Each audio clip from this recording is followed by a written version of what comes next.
Hello and welcome back to my studio. I'm resharing this tip for beginners about using salt for these beautiful effects in your watercolour paintings. A quick disclaimer though, there is research that shows that salt can possibly damage the paint and the paper over long periods of time, and although many professional artists use salt effects in their work, I wouldn't recommend it for anything archival. But just before we get into the demo, a quick reminder that my new book, Landscapes in Watercolour, Techniques and Tutorials for the Complete Beginner, is now available to purchase in all good online bookstores, and there are a couple of links below.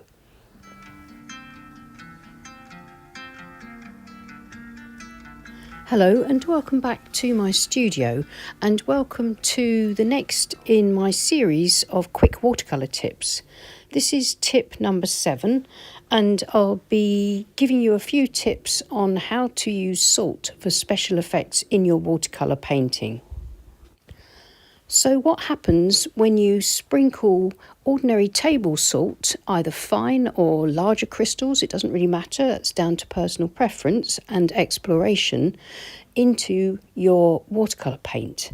Well, sprinkled into the damp paint, each grain of salt sort of pushes away the water in the paint, and depending on how much water is there will depend on the size of mark.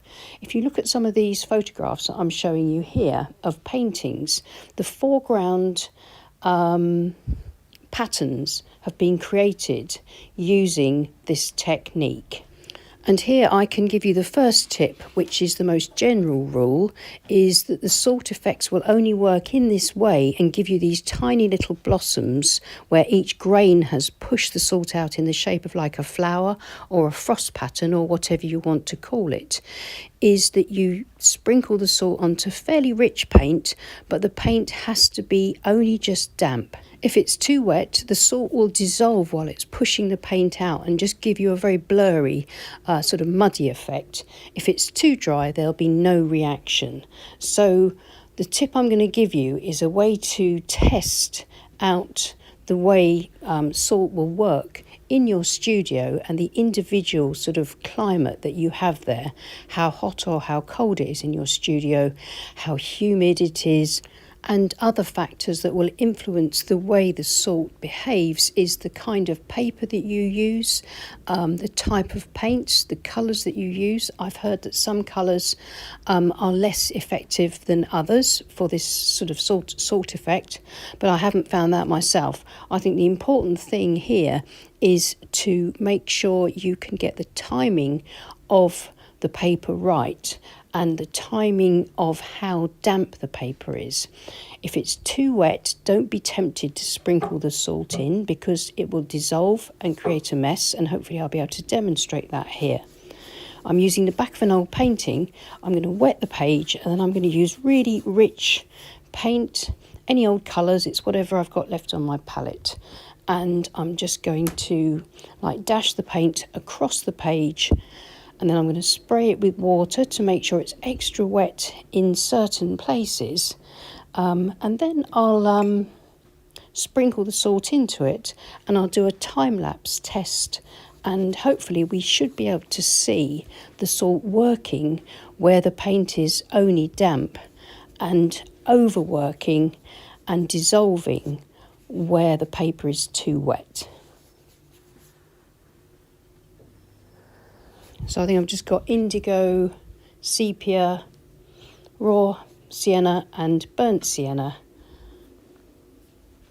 I don't really mind not trying to paint anything here, just nice rich paint. My board's at an angle of about 20 degrees, so I'm just spraying it now with the water spray, and that will just wet it in places. And then I'm just going to tip the water, tip the paper so that the water sort of runs around on the page, so that I've got some areas that are really wet and others that are probably already starting to dry. But as I say, it will depend on the unique conditions in your studio, how the salt reacts, and so finding out with an experiment like this is the best way for you to learn how to use the salt to create the effects that you want to create. So I'm just spreading the paint around, sort of thinning it out in places, and all the time I'm looking at how much water there is. And hopefully you saw where it's caught the light, that the page is very wet in the middle and over on the left-hand side. But top and bottom right corners, I can see that the paint is beginning to dry. I know that because I can see that the sheen is far less in those areas. So I'm confident when I sprinkle my finely ground table salt across the whole page that top and bottom right corners are going to give me the best results. So it's ordinary table salt. Mine is fine ground. You can experiment with any size grind that you like. I'm just sprinkling it across. And then I shall condense about 25 minutes, half an hour drying time into a minute time lapse so that you can enjoy watching paint dry. And here's the time lapse, and you can already see that in the middle and over towards the left it's much lighter because the salt has dissolved, it's really spread out, it's gone quite muddy and it's lost any definition. But I hope you can also see that towards the right, where the paint is still a bit stronger, the page was drier, the paint was drier, so the salt effects are beginning to make those little tiny blossom or frost pattern shapes. It's almost dry. I'd say it's half dry actually, so I'll just show you the progress. Really muddy. Paint was too thick there, but if we move over there to the bottom, you can see there's our little salt blossoms, which is what we're looking for, where the paint was damp, the sheen was just going off it. And here, where it's slightly wetter, we have a slightly wilder effect. And then towards the top, again, we get those little tiny frost patterns or little flower blossoms, as I call them. There's a lot of granulation that's happened, but there's a lot of mud too. I love nearly all of the textures and the granulation that's happened here. And I think it's an interesting experimental piece. Now, I've finished off the drying off camera, and here's the dried experiment, and we'll take a closer look in a moment, but sometimes you'll get some salt sort of left on the page where it hasn't completely dissolved, so the best thing to do is get a clean dry brush and just brush off any surplus remaining salt.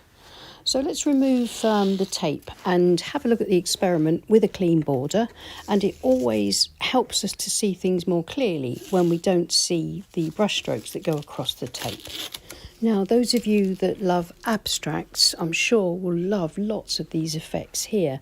But if you're looking for the more realistic effects, then studying your experiment like this, making some notes as well of your findings will really help you then to be able to work a little bit more predictably with salt in your landscape paintings.